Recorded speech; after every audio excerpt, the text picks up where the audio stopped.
Welcome to the Business Leadership Series, where we engage with leaders who are making an impact on their worlds and who want to share their knowledge and experience for your personal and professional growth. The following interview is designed to inspire you to become the best leader you can be. Your host, Derek Champagne, is the founder and CEO of The Artist Evolution, a full-service agency building successful brands, marketing tools, and campaigns, and also the author of the best-selling book, Don't Buy a Duck. And now, let's begin today's Leadership Series interview. Welcome to the Business Leadership Series, where our goal is to inspire you to become the best leader that you can be. Our guest today, Sramana Mitra. She is a founder and CEO of 1 Million by 1 Million, the world's first and only global accelerator in the world. And she has a great reputation. She's a successful entrepreneur, author, influencer, and I'm excited to get to talk with her today. Sramana, welcome to our program.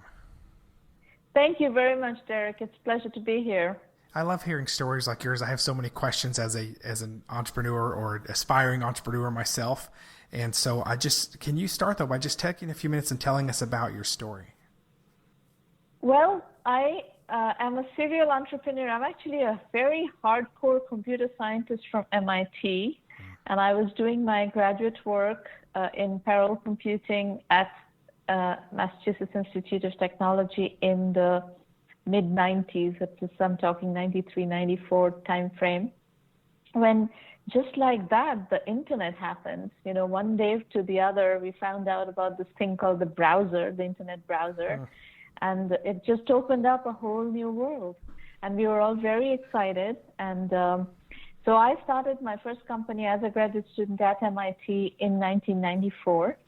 And then through the 90s, I did 3 companies as founder CEO, all internet related. And then the 2000 decade, I spent consulting as well as writing. I started writing my blog in 2005, and I wrote a column for Forbes. I wrote a bunch of books. I've written 13 books at this point on entrepreneurship, and so on and so forth. But in that process, there's one thing that struck me as I was, I've raised lots of venture capital. I've been on the venture capital side of the table as well when I was consulting. And one thing that struck me is that the whole industry wants to find companies that can go from $0 to $100 million in 5 to 7 years, which is hyper growth. That is not the normal state of business, right? Very few companies grow at that kind of pace. And that's what VCs are looking for, and everything else is basically rejected. And I thought, in what was being rejected, there were very promising companies that could be successful, except they wouldn't be venture fundable, but they can be successful businesses. Right. And when I looked around, the whole incubation acceleration industry was operating 100% as a feeder to the venture capital industry.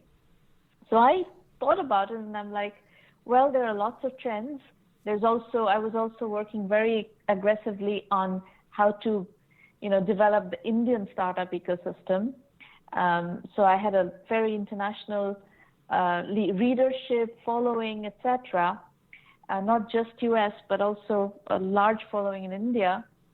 And I wanted to build a virtual accelerator that would be inclusive and that would democratize entrepreneurship, education, incubation, and acceleration. So contrary to being a feeder to the venture capital industry, I wanted to also support bootstrapped entrepreneurship. And that's basically 99% of the entrepreneurship out there. Less than 1% is actually venture fundable. Right. The most of the entrepreneurship out there is bootstrap entrepreneurship. And I wanted to apply the really rigorous process and methodology that we learned in Silicon Valley on companies that don't have access necessarily to Silicon Valley and the venture capital style of entrepreneurship. And that's the result is 1 Million by 1 Million, the first and only global virtual accelerator in the world. I love it. I love your story. I didn't read all your resume because you've accomplished so much. So I thought we could get into it as we talk. Yes, your master's degree from MIT. You chaired the MIT Club of Northern California's entrepreneurship program in Silicon Valley. You've been a consultant to over 80 companies, in addition to having your own and names such as WebEx and Best Buy, and just to name a few. And I'm curious from you, as I read through your bio and I see how many businesses you've touched and worked with, how do you choose what to say yes to and what to say no to as far as how you're going to grow a company? Because I imagine you get so many opportunities, especially in the position that you're in, but you seem very disciplined and focused in what you take on. We are very, very focused. We only work with information technology and information technology enabled services. So IT and ITES is how we define our space. We work with early stage companies, but as long as you are an early stage company or even an early stage idea, you may not have become an entrepreneur yet in this true sense of the word. You may be just an aspiring entrepreneur still holding on to your day job and starting to noodle with the idea of becoming an entrepreneur. All that is fine with us as long as you're within the IT/ITES space. So in that sense, we are completely democratic if you're working within our domain. We'd never go outside our domain. And clarify for me, because I see so many entrepreneurs get distracted or find other opportunities and start to spread themselves thin. Why do you stay in your domain? What's the value in that? The value is that I have tremendous experience in my domain, and that's where I can add the most value. We've created a curriculum that fits our domain. We cover within our domain, we cover all the subdomains. We cover e-commerce, we cover cloud computing, artificial intelligence, big data, Internet of Things, healthcare, IT, digital health, online education, etc., cybersecurity. All of that is within our domain, but it is all within the domain of IT, which is already big enough. Right. This is a very big domain. There are millions of companies that can be created and built within this domain, and there are millions of companies out there that are being created. There are probably millions of e-commerce companies. There are probably, tens of thousands of cloud computing companies of various kinds of software as a service, etc. And there will be millions of AI companies as we go along. So it's a very large domain in itself, and it's a very complex domain in itself. So why do I need to go outside my domain? I love it. And what I like about this resource, and I'll share the website 1m1m.com, and that's the number one, the letter M, BY, 1m.com, is it's a resource for businesses in your domain in several, even if they haven't started yet. Like, there's a resource for those at every level of development, which is really incredible, and it's accessible and affordable. Can you talk about kind of the pricing model? Like, what I see this and I look at your resume, and initially I'm like, wow, I wonder what it costs or how much you're giving up to even start. And there's really no barrier of entry. It's very, very, very affordable, and that decision to make it affordable was part of our philosophy of democratization of entrepreneurship education, incubation, and acceleration. We just charge $99 a month to access our curriculum, which is many hundred hours of digital curriculum that is taught in video lectures, case studies, video interviews, podcasts, etc. It's all digital. You can do it from anywhere in the world, and it is very effective. We've been using it to teach for the last decade, so we know that it works. And then it's a $1,000 annual membership fee to access the full acceleration program, which includes weekly online mentoring, the curriculum. We have what we call connecting of the dots. We have a tremendous Rolodex, one of the biggest Rolodex in the technology industry. And you can access that Rolodex by joining the premium program. Introductions to investors. We have a community of hundreds of great early stage investors. The market is full of micro VCs, and angel investors are starting little micro VC funds. And we have hundreds of these in our network who look at our deals. So you can't really access these people because they're all looking for warm introductions from trusted networks. But we will introduce you. We will get you ready to be introduced, and then introduce you if you qualify and when you qualify. And all of that is part of just $1,000 annual membership fee. It's extremely affordable. It's incredible. I mean, I think of how much money is spent for mentorships and masterminds and all these different groups. I mean, when it starts to add up and you look at it, one of my jobs right now in our company is to figure out which 3 we're going to be engaged with right now, because there's so many, right? You can only do so many. This is incredible. What a great resource for that price. I mean, it's worth many folds more than that, obviously. So tell me about the million by 1 million. Like, why? It sounds really cool. It's catchy. I love it from a marketing standpoint, but what's the mission behind that? Well, it is that same idea of the first million is very hard to reach for any entrepreneur. Sure. If you can get to that first million, and if you can figure out the details of what is your segment, what is your positioning, what is your repeatable customer acquisition strategy, what is the pitch, how do you message, how do you acquire customers, what do you need to advertise, where do you need to advertise, what keywords. I mean, there are many different customer acquisition strategies that are used. If you can figure out those details and you apply those principles to get to 1 million, then from there, just doing more of the same will get you further. And your options will open up, maybe funding, maybe more customers, maybe larger customers. There are all kinds of good things that will happen. So, our idea was kind of to reinvent capitalism a little bit, or repurpose capitalism. Right now, the system we have is a fortune at the tip of the pyramid system, right? I mean, there is an enormous concentration of wealth in the hands of very few. If you look at Jeff Bezos, he's worth over $200 billion. And then there are another 4 or 5 people, Elon Musk, Mark Zuckerberg, Bill Gates, and Bernard Arnault, and a few others. These guys are over $100 billion each.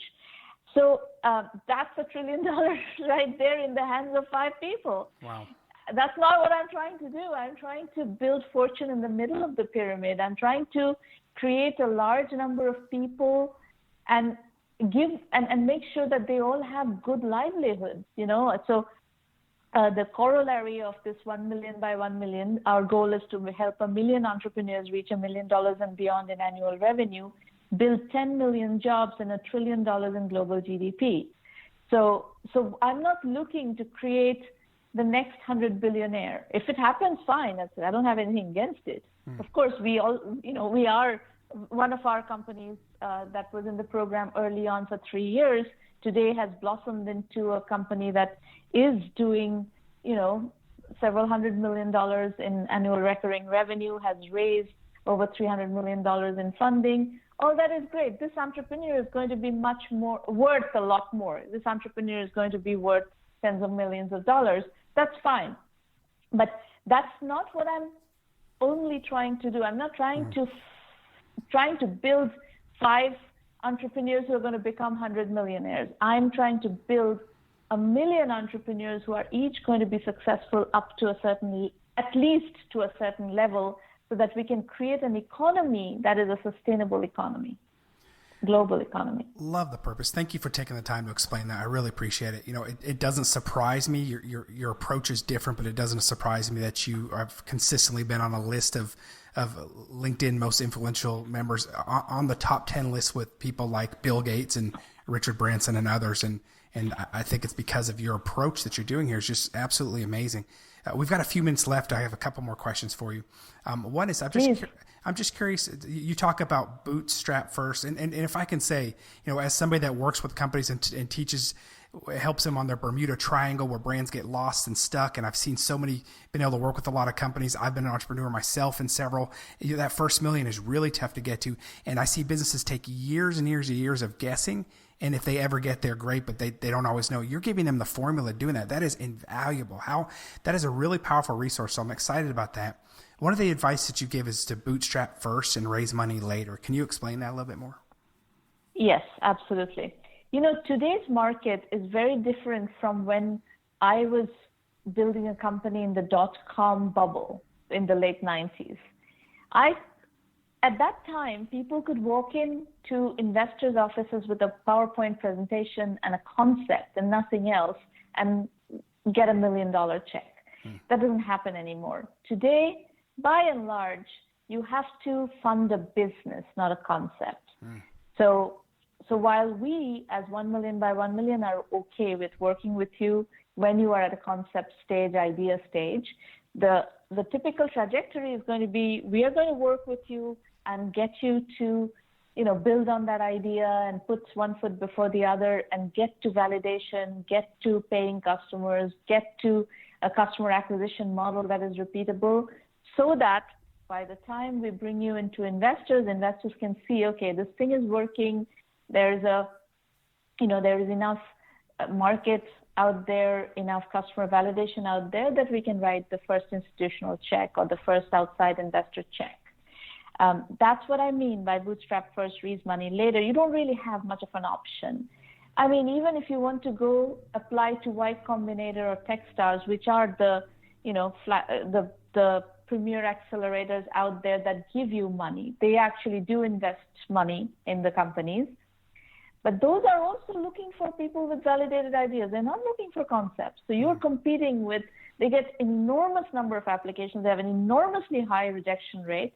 So if you want to stand out in that crowd, you better maybe work with us and get your ducks lined up for maybe a couple of years while you're doing bootstrapping with a paycheck, hold on to your day job and learn what you need to learn, do all the first pieces of bootstrapping, and then if you go to apply for Y Combinator or Techstars, you'll get in. Great advice.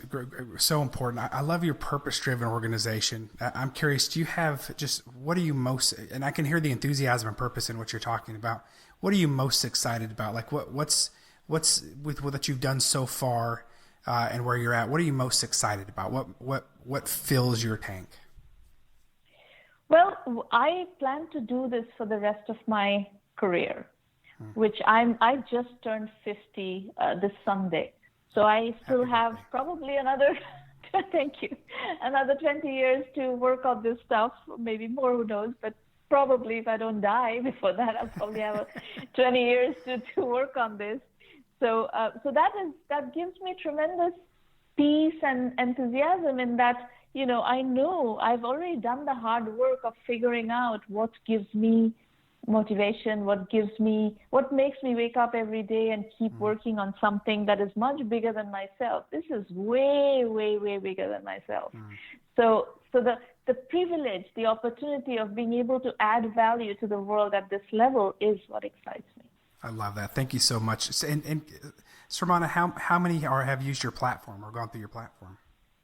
We are today catering to a community of over 500,000 people. So not all these people are paying members, but we also do a lot of stuff for free. So if you come to our blog and just start reading the Entrepreneur Journeys case studies, there are thousands of those, you will start learning. And we've kept it free so that you can start learning. You can just, I know people who've been following our blog for 13, 14 years, and they come and share their stories with me nowadays, and some of them have built $5 million, $10 million companies just by following what they're reading in the blog, never joining the program, just by following the blog for 13 years. And I'm fine with that. Sramana Mitra, thank you so much. Your website, 1mby1m.com. We'll put that in the show notes. Thank you so much for spending a few minutes with us today and sharing your wisdom. I know how valuable your time is, and thank you again. I can't wait to see the next great things that you're doing and watching this impact that you're having just continue to grow. Thank you for having me, Derek. It's been a real pleasure. My pleasure. Take care. You've been listening to the Business Leadership Series, where we engage with leaders who are making an impact on their worlds and who want to share their knowledge and experience for your personal and professional growth. This interview was designed to inspire you to become the best leader you can be.